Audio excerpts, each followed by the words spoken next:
Hi friends.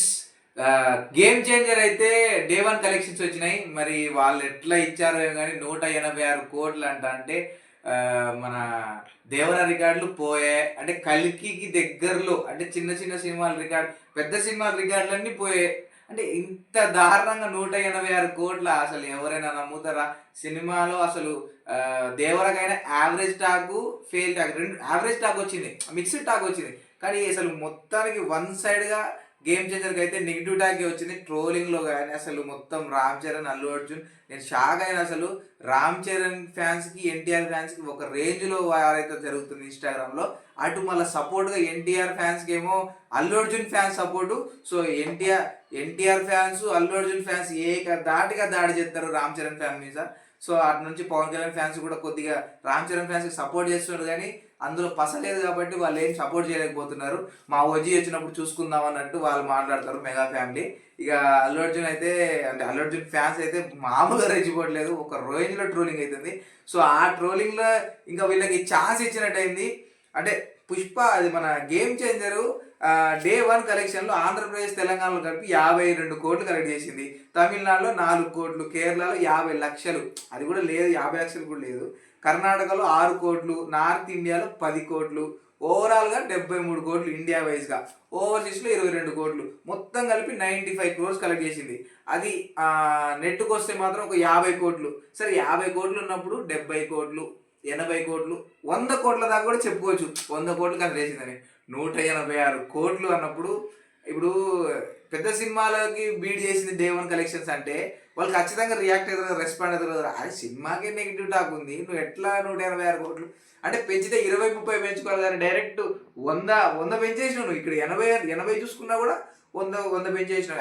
అయితే మొత్తం చూసుకుంటే అసలు డే వన్ స్టార్టింగ్ మ్యాట్ని టైంలో 50% సీటింగ్ ఉంది, తర్వాత 10 పెరిగింది, 20 పెరిగింది, మొత్తానికి తగ్గిపోయి ఇప్పుడైతే డే టూ కలెక్షన్లు అసలు 20% కూడా సీట్స్ అయితే ఫుల్ కావట్లేదు. మన డాగు మహారాజ్ కానీ, సంక్రాంతికి వస్తున్నాం కానీ, ఈ రెండు మూవీస్ అయితే సీట్లన్నీ బుక్ అయిపోయినాయి. నాకైతే క్రేజ్ మొత్తం డాకు మహారాజ్ షిఫ్ట్ అయిపోయింది.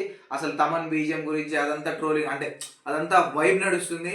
సో గేమ్ చేంజర్ మన డాకు మహారాజ్ కొద్దిగా వైబ్ అందుకున్నా కూడా ఈసారి సంక్రాంతి అల్లుడు అయితే బాలకృష్ణ అని అవుతాడు. సో అసలు జనవరి నెల నాకు తెలిసి మెగా ఫ్యాన్స్ అసలు కలిసే రావట్లేదు అనుకుంటున్నా. ఎందుకంటే జనవరి రాగానే మన రామ్ చరణ్ గారికి పెద్ద దెబ్బ పడ్డది, రామ్ చరణ్ గారికి.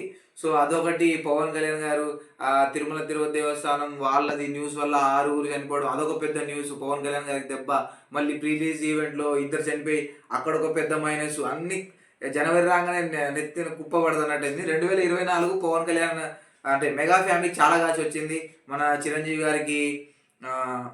గారికి పద్మ విభూషణ్ రావడం, పవన్ కళ్యాణ్ గారికి 20 సీట్లతో డిప్యూటీ సీఎం రావడం, అంటే రామ్ చరణ్ గారు కూడా ఆ క్లింకార్ అదంతా వైబ్స్ నడిచినాయి. కానీ మెగా ఫ్యామిలీకి అసలు 2025 అసలు కలిసి రావట్లేదని అనుకుంటున్నా. ఎందుకంటే స్టార్టింగే వీళ్ళకి పవన్ కళ్యాణ్ గారు కానీ, మన రామ్ చరణ్ గారు కానీ ఏదో కీడు శంకిస్తుంది అనుకోవచ్చు. అసలు నిజంగా అదే ఫ్యాన్స్ అయితే చాలా అంటే చాలా హట్ అయ్యారు. అసలు మెయిన్గా 2025 జనవరి 10 ఒక హార్ట్ బ్రేకింగ్ న్యూస్ ఏంటంటే దిల్ రాజు గారు భయ. వామ్మో, దిల్ రాజు గారి పరిస్థితి వింటేనే భయం అవుతుంది. ఎందుకంటే 250 రూపాయలు పెట్టి సినిమాకి పోయి దాంట్లో సినిమా బాగాలని చెప్పేసి అరే నా 250 రూపాయలు వేస్ట్ అయిపోయిందని బాధపడతాను. అలాంటిది 250 కోట్లు కాదు, 450 కోట్లు సినిమాకి, ఆ ప్రమోషన్స్ అని, ఆ జిఎస్టీ అని, అదని ఇదని, జిఎస్ఆర్ అని చెప్పేసి మొత్తం 700 కోట్లు ఖర్చు పెట్టిండు. 700 కోట్లు అంటే మెల్లగా మెల్లగా ఇటుకలు చిన్న చిన్న సినిమాలు ప్రొడ్యూసింగ్ చేసుకుంటా ఒక గోడ కట్టి, గోడను తీసుకొచ్చి కుక్కలంతా కూల కొట్టినట్టు అనిపించింది. మరీ అంత పెట్టడం కరెక్ట్ కాదనిపించింది. శంకర్ గారు అయితే వాడి పడేశారు మన దిల్ రాజు గారిని. అవసరం లేని సీన్స్ అసలు. అది మన మహేష్ బాబు ఒక సినిమా ఉంటుంది బ్రహ్మోత్సవంలో, ఊరెళ్తా ఉంటాడు, ఊరెళ్ళి వస్తూ ఉంటాడు, అటు ఇటు తిరుగుతూ ఉంటాడు. అట్లా మనోడు హెలికాప్టర్ 4-5 హెలికాప్టర్లు తిప్పుతా ఉన్నాడు. ఇంటికి పోతాడు, ఇటు పోతాడు. హెలికాప్టర్లు తిప్పడంలోనే సగం డబ్బులు అయిపోయినాయి. ఆ బ్యాక్గ్రౌండ్ ఇప్పుడు సర్కిల్లో అంటే కెమెరాలో ఒక 100 మంది ఉంటే ఓకే, 100 కాదు అసలు. ఆ స్క్రీన్ బ్యాక్గ్రౌండ్లో కూడా 1,00,000 మంది అట్లా కనబడేటట్టు డబ్బులు అయితే విచ్చలవిడిగా చేసిన అనిపించింది. అసలు కొన్ని సాంగ్స్ సీన్స్లో అంట ఆ ఊరోళ్ళని వాడి, ఆ ఊరోళ్ళు సరిపోతే వేరే ఊరోళ్ళని కూడా తెప్పించిందంట.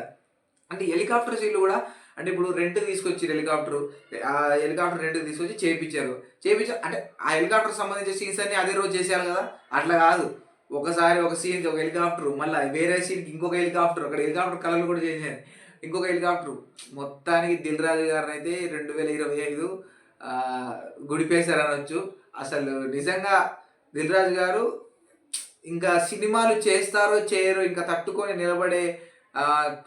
నిలబడతారో లేదో అని కూడా తెలియదు. ఎందుకంటే అసలు ఈ సినిమా స్టార్ట్ అయిన కాడ నుంచి ఆ మధ్యలో కాడ నుంచి దిల్ రాజు గారు భయపడుతూనే ఉన్నారు. ఆయన ప్రెస్ మీట్లలో ఆయన డల్నెస్ చూస్తూనే ఉన్నాం.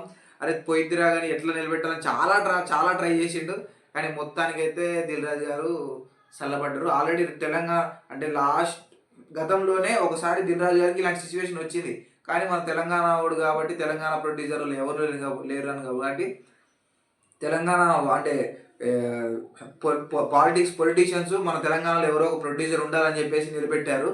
సో ఇప్పుడు మంచి పైకి పోతున్న టైంలో ఒక్కసారి కొలాప్స్ అయిపోయిండు దిల్ రాజు. నిజంగా so sad for Dil Raju.